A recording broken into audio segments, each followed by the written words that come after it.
Hi, this is Jeff Price, and I'm going to walk you through my market analysis report for the Lakeforest property. It's located at 701 Russell Avenue, Gaithersburg, Maryland. Just a brief executive summary. The property is an intriguing site. It's off of Route 55 and near I-270, located in Gaithersburg. We did analyze the property for potential office, residential, and retail development. And after that analysis, we decided that premium residential, including one-bedroom and two-bedroom apartments, are probably the best use of the land. Otherwise, a mixed-use property with a flexible office space, uh, premium apartments in the one-bedroom, two-bedroom variety, and a retail with food and beverage services could also be viable. You can see on this page there's a map depicting where our primary area, target area for the location is. So the site scores well for being close to direct access and regional roadways. The primary market area is right off of Route 55, and it's also very close to I-270, which provides quick access to DC, Rockville, and other cities in the area. As far as public transportation goes, it's pretty limited. There is bus access, which is pretty frequent, with buses arriving at least every 30 minutes during normal business hours. And these buses can be used to get to Rockville, which has train centers that go into the city. But a total commute would be over 60 minutes, which is not that abnormal for this area. And topography has limited greenery and wide amounts of space, which makes the layout conducive for a variety of uses to include retail, office, and residential. And high traffic counts lead to high visibility for the property, which is immediately favorable for a retail perspective and could have pros and cons from residential and office space. So let's delve into our actual office market analysis. Overall, Montgomery County and Gaithersburg is not a thrilling landscape for office development. There could be some potential for specialized, flexible office space, which we'll get into in a little bit. As far as current office metrics go, current office space is about 15.6 million square feet, with total vacancy 1.8 million square feet, which calculates out to a vacancy rate of 11.2%. Average actual rents are about $26.22 per square foot, and office space under construction is another 5.3 million square feet. Under construction space pre-leased is only 37%. Additionally, absorption for Montgomery County office space has been mostly negative to flat over the past, over 2009 to 2013. But based on these metrics, office space doesn't seem to be a premier development opportunity for the area. A lot of the vacancy right now in Gaithersburg and Montgomery County is due to outdated office infrastructures, large spaces which are empty and don't meet current customer preferences. So if one were to develop office space here, as long as it was meeting customer preferences like a smaller space, more flexible use, potentially buildings that could be split up among multiple tenants that don't need the large office spaces that were more desirable in the past decades, there could still be successful office market potential here, but it definitely is not the first choice, especially when looking at other options to include residential. Now, what Gaithersburg and this site do have going for it in terms of office space development is economy in the area does look good. Unemployment is 3.8% in Maryland, and the state does rank third in the country for job growth. There is a good amount of economic expansion here. Below is a table of the breakdown of office space that's being built in the area.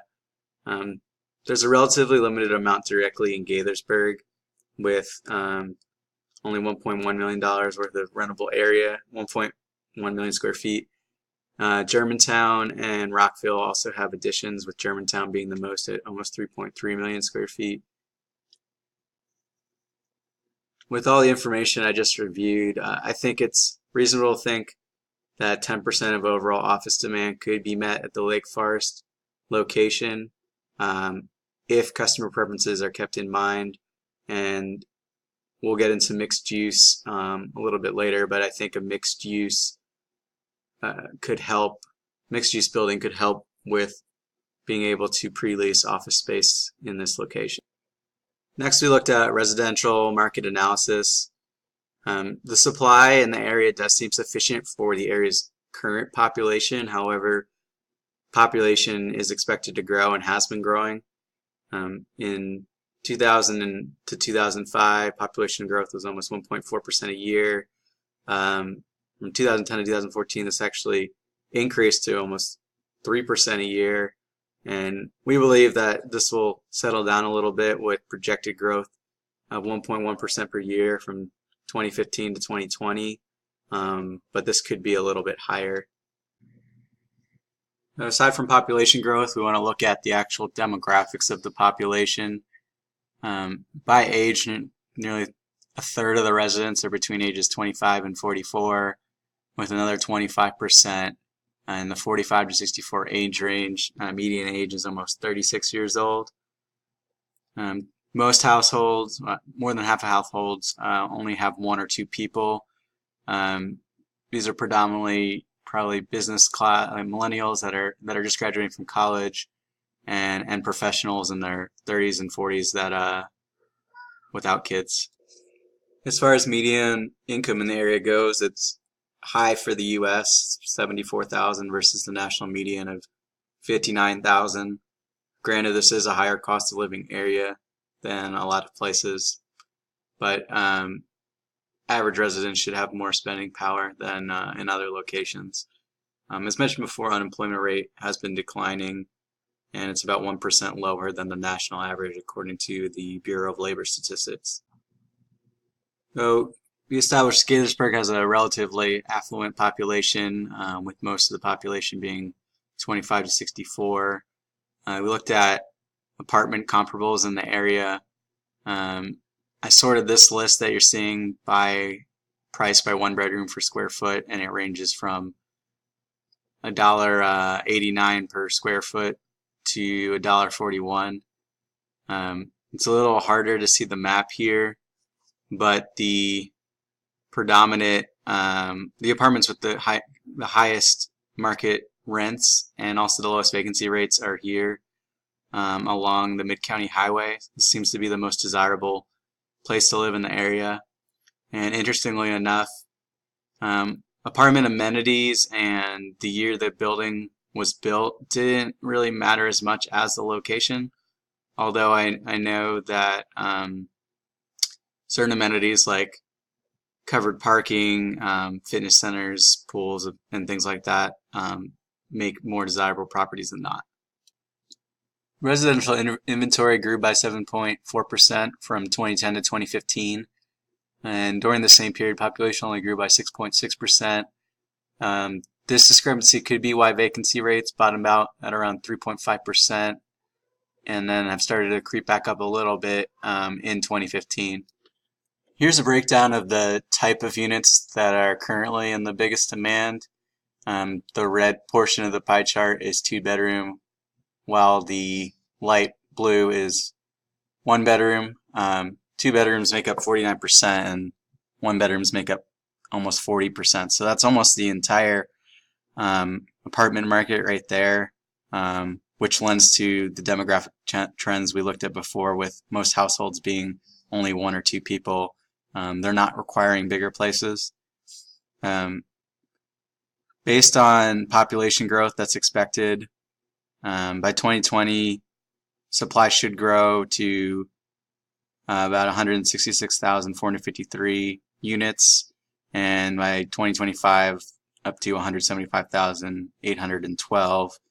The Lakeforest Mall area could be used to capture the increased demand in the area due to population growth, and developing luxury apartments with 1 or 2 bedroom layouts would be the best use of the land for residential in order to attract the young higher earners in the area.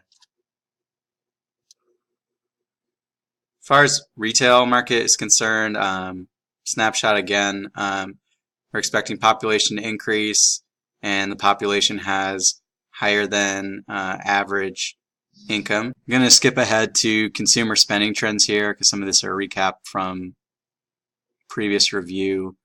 So total aggregate spending for all retail categories is about $812 million. We're estimating capture rates in the immediate area to be 80% for food and beverage, personal care services, and 60% for the GAFO. Obviously, these would be a lot more convenient if there was residential directly nearby. Based on these capture rate estimates and desired sales per square foot by category, we think the area can support 1.55 million worth of retail square feet. When we looked at existing retail in the area, we found that there's already $7.7 million worth of retail square feet, with a little more than half of it being GAFO, and then about a third of it being neighborhood goods and services, and then a smaller portion being food and beverage. Currently under construction, there's a proposed space for 127,000 square foot Lifetime Fitness Center, but otherwise nothing too much in forms of development. The existing retail square footage far exceeds what we think is sustainable for our desired revenue by square foot for retail. And because of that, standalone retail on this space doesn't make a lot of sense here. Especially on the GAFO, there's just not enough demand for increasing the supply. Now, as we get into mixed use, we'll look at maybe specialized retail being supportable. So final conclusion here on retail, as I said, there's just not enough demand to warrant doing significant expansion here. Even if you assumed capture rates to be 100%, which is not going to happen, there just doesn't seem to be enough demand to support making any large or exclusive retail uses out of the Lakeforest site. And that point would stand for both now and into the foreseeable future.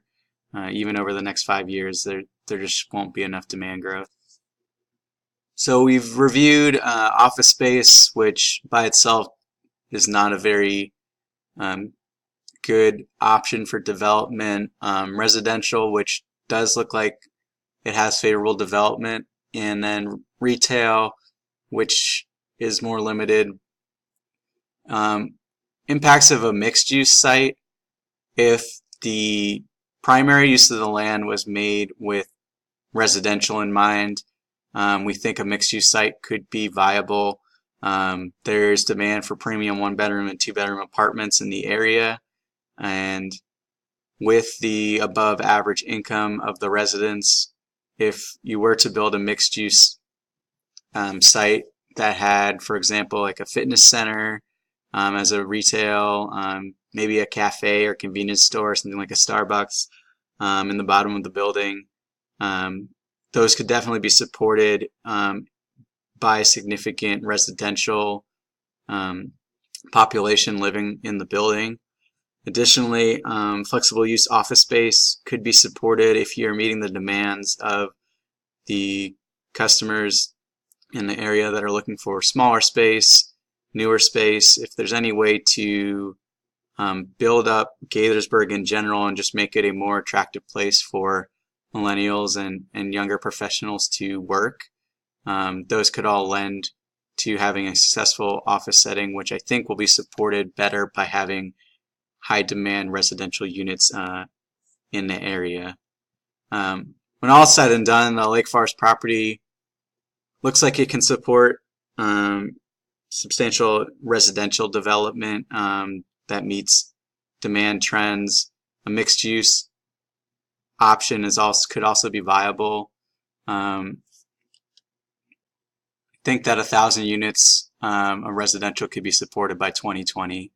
Overall, though, the site may not be as attractive as other sites for development in general.